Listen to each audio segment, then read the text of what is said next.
जों जानाय लोंनायाव थावनायनिख्रुइ थावसिन मोनजाब्ला गोसोखौ गोजोन मोनो आरो जाबावगोन जायो। बेखायनो जानाय लोंनायखौ जों थावसिन मोनजानो लुबैयो।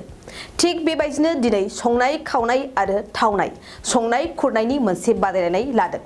नंगौ, क'क्राझार जिल्लानि सिङाव थानाय कुसुगाव आइसिडिएस प्रजेक्टआ दिनै मथामबिल गुदि फरायसालियाव मोनसे समायना बादायलायनाय हाबाफारि लादों। जाय बादायलायनाय हाबाफारिखौ जोंनि बिटिआर ओनसोलाव एसेबां मानि नुनो मोना एबा खोनानो मोना। दिनै कुसुगाव आइसिडिएस प्रजेक्टआ अंगनाबादिनि हेफाजाबगिरि संग्रा खावग्राफोरनि मोनसे बादायलायनाय हाबाफारि लादों आरो बे बादायलायनायाव जाय अंगनाबादिनि बादायारि बिथांमोना साबसिन आरो गोथावसिन संनो हागोन एबा गोथावसिन जाहोनो हागोन बेनो गिबि बान्था, नैथि बान्था आरो थामथि बान्था मोननायनि मोनसे बादायलायनाय हाबाफारि लानाय जायो। बे हाबानि गुबै जाहोनानो जादों उन्दै उन्दै फरायसाफोरनो फरायसालियाव संना खावना जाहोनायाव उन्दै खुदियाफोरनि देहाया थाजिम जायो बेखौ नोजोर बोनानै लानाय जादों होनना फोरमायनानै होयो आइसिडिएस प्रजेक्टनि सासे बिबानगिरिया। दानिया बिदिब्ला फैदो आबुङै मिन्थिना लानि। आङो बुंनो सानदों जाहाथे दिनैनि बे अंगनबादि वार्कार आरो अंगनबादि हेल्पार बिथांमोननि रेसिपि बादायलायनाय बा कम्पिटिसनाव दिनै जोङो 25 थारिख मार्च 2023 बे मथामबिल 36 नं AWCआवहाय जों बे बादायलायनायखौ लानाय जाबाय आरो बे बादायलायनायखौ सायख'नो थाखाय जोङो मथामबिल हाइ स्कुलनिनो मानगोनां सानै बिथां टिचारफोरखौ लेंहरदों आरो लोगोसे जोङो नैबे मथामबिल बा रायमना साब सेन्टारनिनो डक्टर मेडामखौबो लेंहरनाय जादों।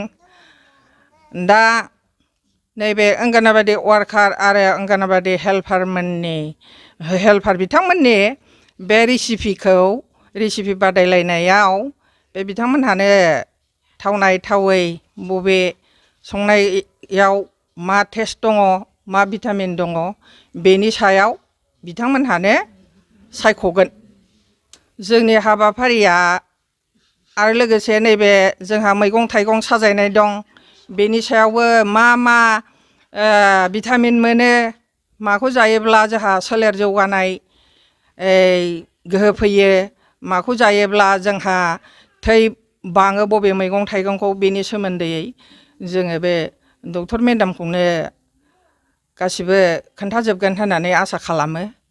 आरो जाहाथे जोंनि बे रेसिपि कम्पिटिसन बादायलायनाय अंगनाबादि वार्कार आरो हेल्पार बिथांमोननि सायाव बे हाबाफारिखौ बिथांमोनखौ आङो मोजाङै मोजां मावलांगोन आरो जाफुंसार होगोन होननानै आं मिजिंथियो। 2023-24 सोलोंथाइ बोसोरनि थाखाय गोदान मुं थिसननाय लानानै फैदों बड'लेण्ड एकाडेमि सिनियर सेकेन्डारि फरायसालिया। क'क्राझार जिल्लानि तिनिआलियाव थानाय बर' बिजोंनि बड'लेण्ड एकाडेमि सिनियर सेकेन्डारि फरायसालिया दायो केजिनिफ्राय 9 थाखोसिमनि गोदान मुं थिसननायखौ लागासिनो। बड'लेण्ड एकाडेमि सिनियर सेकेन्डारि फरायसालियाव गुनगोनां सोलोंथाइ होनायजों लोगोसेयैनो नोंथांमोना बे फरायसालियाव थानाय जानायनि हस्टेल खाबुखौ मोननो हागोन। बेजों लोगोसेयैनो बे फरायसालियाव एक्सट्रा टिउसन आरो इंलिश स्पिकिं कर्सखौबो फरायसाफोरनो होनाय जायो। गोसो गोनां फरायसाफोरा मुं थिसननायखौ बाङाय बेसेनावनो मोननो हागोन।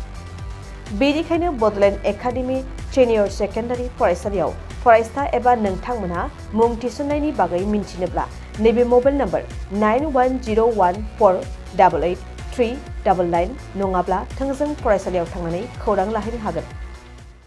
दख'ना जि जोम गाननो मोजां मोनग्रा बर' हौवा हिन्जावफोरनि थाखाय मोनसे जोबोरैनो गोजोनथाव खौरां।